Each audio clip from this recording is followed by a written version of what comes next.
भला हुआ मेरी माला टूट गई, मैं राम भजन से छूटी। भला हुआ मेरी माला टूट गई, मैं राम भजन से छूटी। मेरे सिर से टली बला, भला हुआ मेरी माला टूट गई, मैं राम भजन से छूटी। मैं राम भजन से छूटी। नमस्कार दोस्तों, परमात्मा से मैं हमेशा यही दुआ करूंगा कि आप सब हमेशा हमेशा विवेक की सीढ़ियां चढ़ते जाएं, हमेशा इतने विवेकी होते जाएं कि आपको जो मैं बता रहा हूं वो बिल्कुल सटीक समझ में भी आए और आपका पूर्ण विश्वास भी बने। तो दोस्तों, आज जिस टॉपिक पे सत्संग करेंगे, जिस वाणी पे सत्संग करेंगे, वो वाणी है बीजक की। सतगुरु कबीर साहब का जो मूल ग्रंथ है बीजक, उसमें से आज ये वाणी हम पढ़ेंगे भी और इसको समझने की कोशिश भी करेंगे कि आखिर कबीर साहब क्या समझाना चाहते थे दुनिया को और लोग गलती से क्या समझ के चले गए। तो शब्द है 112वां, और क्या कहते हैं शब्द में? झगड़ा एक बड़ो राजा राम, जो निर्वारे सो निर्वाण। तो कह रहे हैं कि एक बहुत बड़ा झगड़ा इस दुनिया में पड़ा हुआ है, और उस झगड़े को जो निर्वारे, जो उस झगड़े का निबेड़ा कर दे, वही निर्वाण पद को प्राप्त होगा, वही जन्म मरण से मुक्त होगा। तो क्या झगड़ा है? कहते हैं ब्रह्म बड़ा की जहां से आया, और वेद बड़ा की जिन उपजाया। अब समझने की कोशिश करना मेरे भाइयों, जो लोग ब्रह्म ज्ञान को ही सर्वश्रेष्ठ ज्ञान मान के बैठ गए हैं, ये उन भाइयों के लिए एक बहुत ही ज्यादा विवेक देने वाली वाणी है। इसको अच्छी तरह समझ लो आप। जो भी भाई लोग, जितने भी इस दुनिया में ब्रह्म ज्ञानी हैं, जो सोचते हैं कि ब्रह्म से बड़ा कुछ नहीं है, ब्रह्म से आगे कुछ नहीं है, दोस्तों उनके लिए ये वाणी बहुत ही ज्यादा महत्वपूर्ण है आगे बढ़ने के लिए। आपको मैं बताना चाहूंगा, जो ब्रह्म के दो स्वरूप, जो मेन दो स्वरूप हैं जिसके द्वारा ये तीन लोक चल रहा है, वो मेनली दो स्वरूप होते हैं ब्रह्म के। एक होता है सरगुण साकार ब्रह्म, और एक होता है निर्गुण निराकार ब्रह्म, जिसको साकार और निराकार कहते हैं। अब निराकार ब्रह्म जो होता है वो लगता है कि अटल है, अविनाशी है और सनातन है। ये भ्रम होता है, लोगों को लगता है कि निराकार ब्रह्म ही परमात्मा है, क्योंकि निराकार ब्रह्म ही जब सृष्टि रचना करनी होती है तो वो साकार ब्रह्म बनके इस दुनिया में अवतरित होता है। वही निराकार साकार रूप धारण करके इस दुनिया में आता है, जिसको सब साधु संत सरगुण साकार ब्रह्म कह के याद करते हैं। जैसे निराकार तो हो गया जो जिसका कोई आकार नहीं है, स्पेस कह देते हैं उसको, शून्य कह देते हैं। और वही जब साकार बन के आता है तो ब्रह्मा विष्णु महेश ये साकार रूप में हो गए। भगवान राम, विष्णु, हनुमान जी, यहां तक कि जो गुरु लोग निराकार को परमात्मा कहते हैं, वो अपने गुरुओं को साकार ब्रह्म घोषित कर देते हैं कि वही निराकार परमात्मा अब गुरु रूप में, साकार रूप में हमारे बीच बैठ के सत्संग कर रहा है। उसमें और निराकार में कोई तिल मात्र का भी फर्क नहीं है। ये हमें अच्छी तरह पढ़ा दिया जाता है निर्गुण निराकारी गुरुओं के सत्संग में, और हमें यह भली भांति बता दिया जाता है कि जो साकार है वो नाशवान है, उसका नाश होगा, लेकिन वो नाश होके निराकार में विलीन हो जाएगा। इसलिए गुरु कभी मरता नहीं है, गुरु साकार रूप छोड़ के निराकार रूप में स्थित हो जाता है। इतनी बात बता के हमें निराकार की भक्ति में दृढ़ कर दिया जाता है, निराकार ब्रह्म में हमें हमारी आस्था लगवा दी जाती है। लेकिन सतगुरु यहां कबीर साहब कहते हैं कि ब्रह्म बड़ा कि जहां से आया, कि भाई तुम जिस ब्रह्म को पूज रहे हो ये पैदा कहां से हुआ है उसको जानो। ब्रह्म बड़ा कि जहां से आया, वेद बड़ा कि जिन उपजाया। आज सब लोग वेदों की बातें करते हैं, वेद के मंत्र में ये लिखा है, वेदों के मंत्र में ये लिखा है, इतने अध्याय के इतने मंत्र में ये लिखा है। दोस्तों, किसने बनाए वेद? किसकी शक्ति से वेद उपजे? जब तक हमें वो शक्ति के बारे में नहीं पता लगा, वेदों को पढ़ पढ़ के हम कुछ भी प्राप्त नहीं कर सकते, कुछ भी। आप वेदों को कंठस्थ कर लो, मुंह जबानी याद कर लो, तोते की तरह रट लो, लेकिन आप उसको प्राप्त नहीं कर पाओगे जिनकी वजह से वेद भी अस्तित्व में आए हैं। और वो कौन है? वो आत्मा है। आत्मा ना होती तो मन और तन वेद लिख ही ना पाते। इसको समझो। आप आज जिस मंदिर की पूजा कर रहे हो, अगर आत्मा ना होती तो वो मजदूर, वो मिस्त्री कभी भी मंदिर ना बना पाते। केवल आत्मा की वजह से जिस चीज को ये बना रहे हैं, अपनी आत्मा को ना जानने के कारण ये बनाई हुई चीजों के आगे माथा टेक रहे हैं। इतना समझो। कोई भी भगवानों की मूर्ति है, एक कारीगर जो शूद्र जाति का होता है, उस मूर्ति के छाती पे पैर रख के अपने औजारों से उस पत्थर को एक आकृति देता है। वही आत्मदेव उस मजदूर में भी है, उस कारीगर में भी है, और वो उस जड़ पत्थर को एक आकृति देता है। अब उसी के पैर के नीचे वो मूर्ति पड़ी है, और वही मूर्ति जब मंदिर में जाती है तो उसी शूद्र को, उसी कारीगर को मंदिरों में प्रवेश वर्जित हो जाता है। सोचो कितनी बड़ी बात है। जिसने उस पत्थर को भगवान का रूप दिया, उसी को अब दर्शन करने का कोई अधिकार नहीं है। पुराने समय की बात कर रहा हूं मैं। आजकल तो सबको समान अधिकार है, सब जा सकते हैं मंदिर में, क्योंकि कानून का डंडा है। अगर कोई किसी को गलत बोलेगा, नीच जात का कोई बोलेगा, तो उस पर केस भी चल जाएगा, कानून का डंडा है। अगर ये कानून ना होता भाई, तो आज भी वही स्थिति होती जो उस समय थी जब कबीर साहब आए थे इस दुनिया में। जब शूद्रों को मंदिरों की चौखट पे भी नहीं खड़े होने दिया जाता था, उनके गलों में मटकी बांध दी जाती थी कि गली में मत थूकना, राह चलते मत थूकना, कहीं किसी ब्राह्मण का पैर ना आ जाए तुम्हारी थूक पे। तो उनके गले में वही मटकी बांध के उसी मटकी में थूकने को कहा जाता था।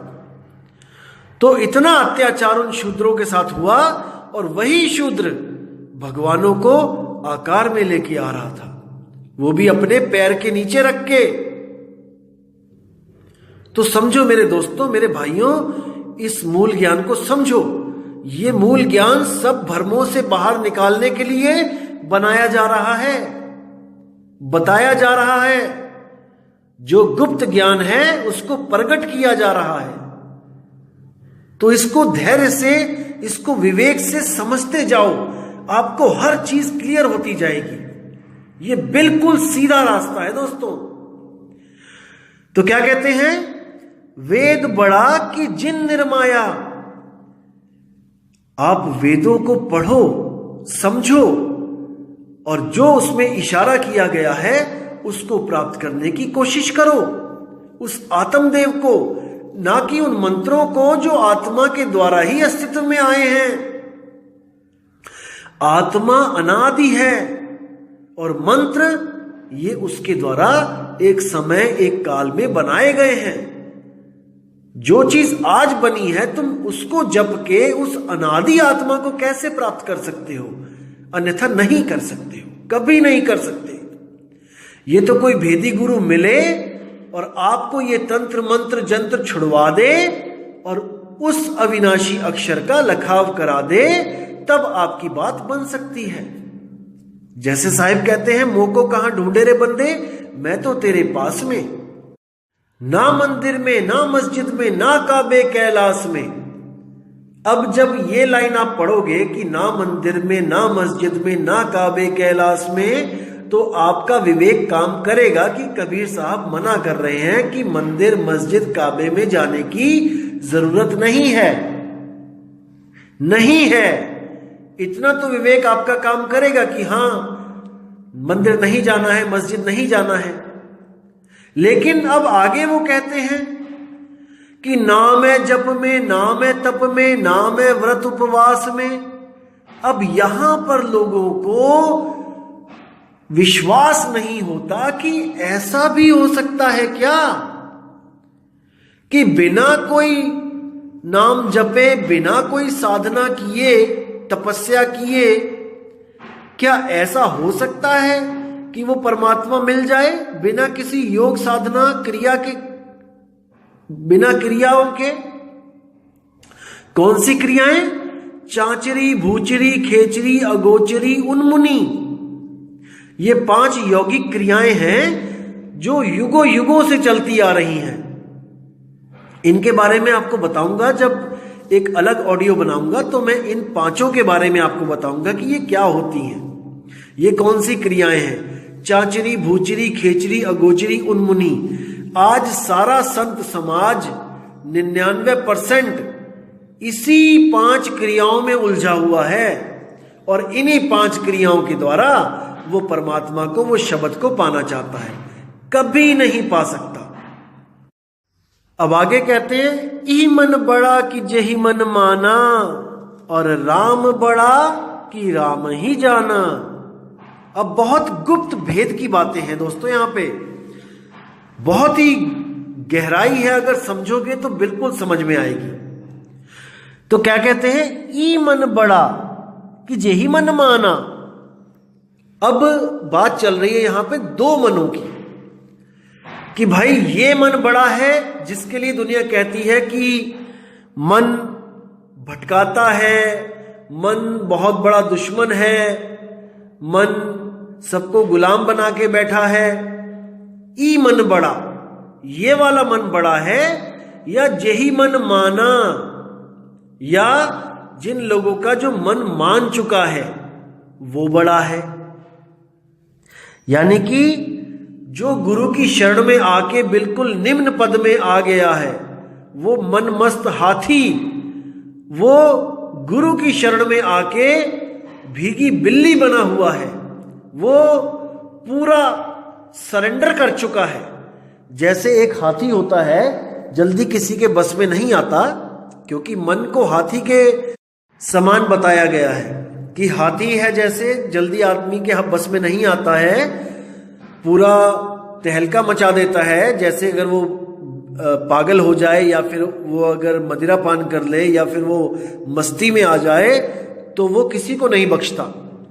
इसी तरह जब मन अपने 5 विकारों में दृढ़ हो जाता है, पूर्ण हो जाता है, तो वो भी ऐसा तहलका मचाता है आपकी जिंदगी में कि आपको कोई ठिकाना नहीं मिल पाता।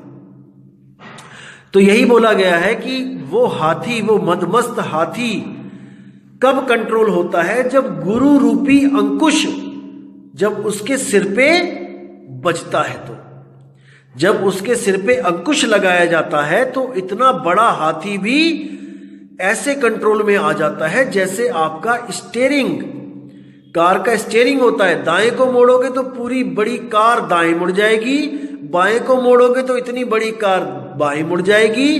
भले आप में ताकत ना हो, लेकिन आप स्टीयरिंग के द्वारा पूरी गाड़ी को मोड़ सकते हो, जिसका वजन 2000-5000 किलोग्राम है। उस पूरी गाड़ी को आप केवल एक स्टीयरिंग की वजह से बड़े आराम से मोड़ सकते हो। इसी तरह ये जो मन है, गुरु रूपी अंकुश जब इसके सिर पे पड़ता है तो ये कंट्रोल में हो जाता है। तो कहते हैं ई मन बड़ा कि जेहि मन माना, और राम बड़ा कि राम ही जाना। अब यहां पर गुप्त भेद है। राम बड़ा कि राम ही जाना, मतलब राम मंत्र बड़ा है या जो उस मंत्र को जानता है, आत्मदेव, इन दोनों में से बड़ा कौन है? जैसे एक दीवार पे लिखा है राम, अब उस राम को कौन पढ़ सकता है? जो पढ़ा लिखा इंसान है। जो अनपढ़ है वो दीवार पे देख तो सकता है कि कुछ लिखा है, लेकिन वो पढ़ नहीं सकता। मतलब कि जो राम का नाम दीवार पे लिखा है वो स्वयं ये भी बता नहीं सकता कि मैं राम हूं। इसको समझो। जो सामने दीवार पे राम लिखा हुआ है वो जागृत नहीं है, वो चेतन नहीं है। वो नहीं बता सकता कि मैं राम हूं। केवल पढ़ा लिखा बंदा ही उसको पहचान सकता है कि ये राम लिखा है। तो जो खुद अपने बारे में नहीं बता सकता वो बड़ा है, या जो पढ़ के उसको जान रहा है कि ये राम लिखा है कि श्याम लिखा है, वो बड़ा है। समझो इसको। एक मूर्ति जो खुद अपने ऊपर से धूल नहीं हटा सकती, जो अपनी गंदगी नहीं साफ कर सकती, वो बड़ी है, या एक ब्राह्मण जो उसको जाके रोज साफ करता है, वो आत्मदेव? कौन बड़ा है? खुद परम चेतन होते हुए भी, खुद चेतन अवस्था में होते हुए भी हम जड़ की पूजा में लगे हुए हैं। हम जड़ को पूज रहे हैं। भाई, जिस तरह ये मूर्ति जड़ है उसी तरह ये मंत्र भी जड़ है। इसको समझो। जैसे मूर्ति आपका कल्याण नहीं कर सकती, वैसे ही मंत्र भी आपका कल्याण नहीं कर सकते। राम बड़ा कि राम ही जाना। समझो इसको मेरे भाइयों।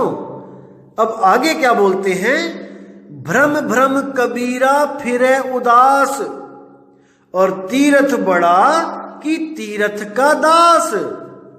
अब देखो कितनी स्पष्ट यहां पे वाणी बोल दी साहिब ने।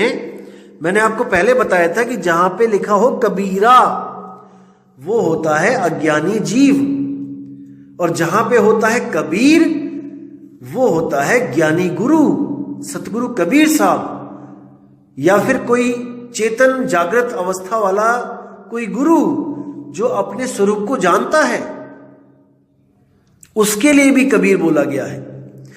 तो यहां बोला है भ्रम भ्रम कबीरा फिरे उदास, यानी कि बेचारा कबीरा जो अज्ञानी जीव है वो जड़ चेतन का निबेड़ा ना करने के कारण भ्रमता फिर रहा है। कभी कहीं घूम रहा है, कभी कहीं जा रहा है, कभी किसी तीर्थ पे जा रहा है, कभी किसी नदी में जाके नहा रहा है, कभी किसी गुरुद्वारे जा रहा है, कभी किसी मंदिर जा रहा है, लेकिन उसका भरम जाल नहीं टूटने वाला। क्योंकि जब तक उसको ऐसा सतगुरु नहीं मिला जो उसको उसका ही लखाव करा दे, तब तक उसकी बात नहीं बनेगी। भाइयों, नहीं बनेगी। इसीलिए साहिब कहते हैं आपा खोए आपको चीन्हे तब पावे पद निर्वाणा। उसी को निर्वाण पद मिलेगा जो अपने असली निज स्वरूप को प्राप्त कर लेगा। तो यहां कहते हैं कि भ्रम भ्रम कबीरा फिरे उदास, तीर्थ बड़ा कि तीर्थ का दास। अब इस तीर्थ पे भी हम लोग बात करते हैं कि आखिर तीर्थ होता क्या है। दोस्तों, तीर्थ वो जगह होती है जहां पर किसी भगत ने, किसी ऋषि मुनि ने बैठ के तपस्या की हो, वहां पर उसने भजन बंदगी की हो, उसको कहते हैं तीर्थ। तीर्थ का मतलब है तीर और रथ। शरीर रूपी रथ को साध कर जो तीर यानी पार होने की जो कोशिश कर गए यहां पे, उन्हीं के स्थानों को तीर्थ बोला जाता है। अब हम अगर तीर्थ पे जाके हम वहां माथे टेकते हैं, हम वहां पे उनको माथा टेक के घर वापस आ जाते हैं प्रसाद लेके, तो ये बिल्कुल उस तरह होगा दोस्तों जैसे आपने अपने बच्चे को स्कूल में एडमिशन करा दिया और पिछले साल जो बच्चा फर्स्ट आया था, जिस बेंच पे वो बैठता था, जिस कुर्सी पे वो बैठता था, हमने अपने बच्चों को बोला कि बेटा स्कूल जाओ और उस कुर्सी को माथा टेक के आओ जिस कुर्सी पे बैठ के वो बच्चा फर्स्ट आया था। तो हमारे बच्चे अगर जाकर उस कुर्सी को माथा टेक के आएंगे, घर आएंगे और वो पढ़ाई नहीं करेंगे जो वो बच्चा करके फर्स्ट आया था, तो दोस्तों कभी भी हमारे बच्चे पास नहीं हो सकते, फर्स्ट नहीं आ सकते। आज वही होता जा रहा है। जहां जहां पर कोई भी साधु सिद्ध, देखो पहाड़ों की चोटियों पर गए वो कि उन्हें कोई डिस्टर्ब ना करे। भक्ति वो नीचे भी कर सकते थे, लेकिन फिर भी वो पहाड़ों की चोटियों पे जाके बैठे कि कोई आदमी वहां तक जल्दी ना पहुंचे और हमें डिस्टरबेंस ना करे, हमें मुक्ति चाहिए।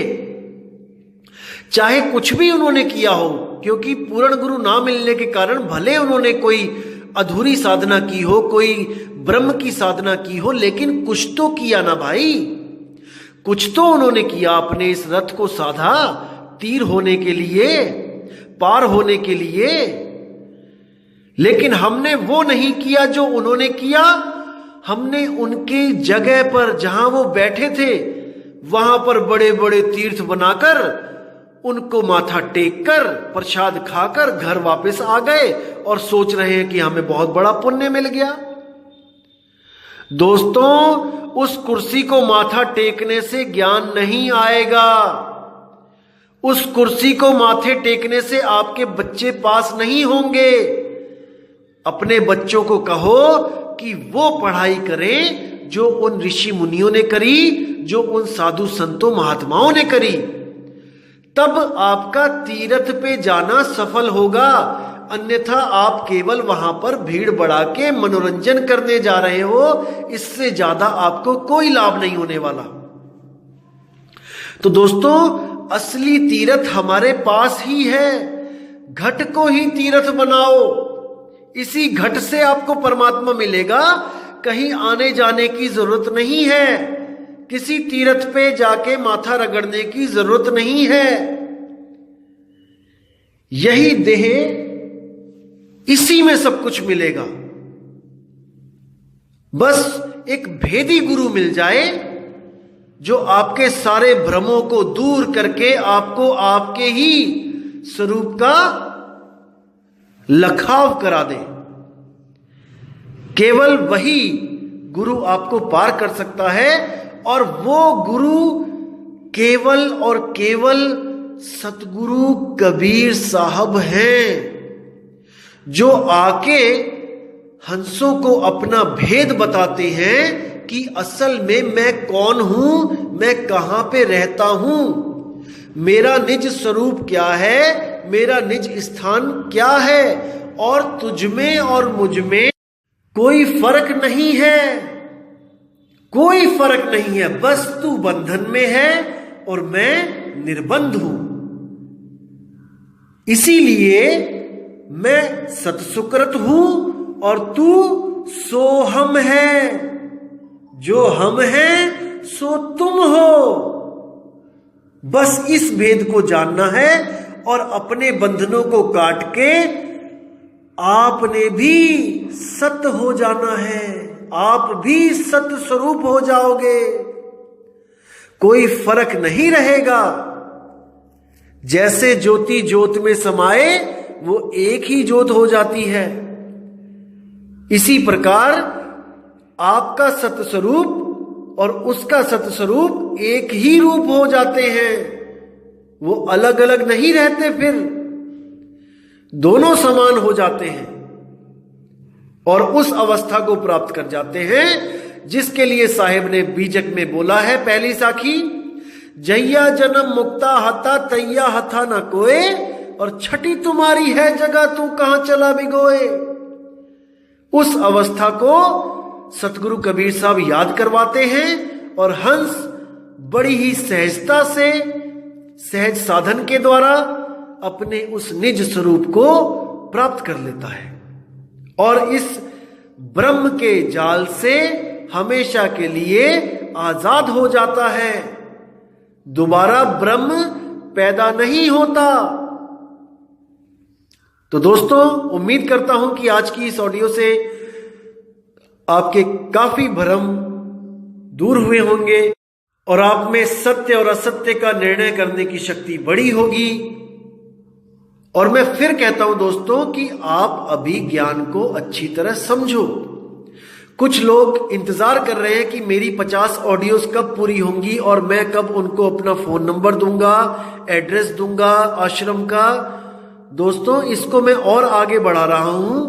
मैं 100 बोलता हूं कि 100 ऑडियो सुनो, क्योंकि मुझे लग रहा है कि अभी भी मैं 50 में वो कवर नहीं कर पाऊंगा जो मैं आपको मूल ज्ञान देना चाहता हूं, क्योंकि शायद ये 40वीं 41वीं ऑडियो होगी मेरी।